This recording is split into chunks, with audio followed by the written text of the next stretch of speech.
حاجه فندق يعني 5 نجوم ما شاء الله، قدام البحر، الدنيا هانيه والسما صافيه.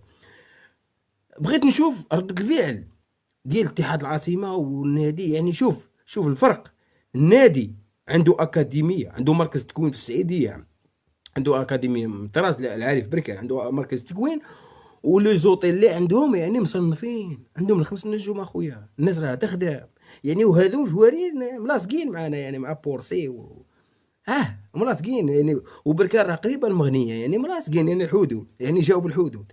شوف الناس تخدم، الناس تطورت. حنا فين مطورين؟ حنا سمعت البارح شفتهم في لي بلاطو عند بوحنيكا وبن شيخ وكل شيء، جايبين انفانتينو وبوحنيكا بغى يبكي. يا ودي انفانتينو راه شكون المغرب. المهم العشيه بوحنيكا ان شاء الله غندير لك فيديو ديال خصوصي. شوف التطور هذو قلت لك فين مشاو، ما شاء الله عليهم، الله يزيد لهم. الناس تخدم، عندهم الكار ديالهم كار عالمي وشدوه ديال نهضة بركان، يعني حاجه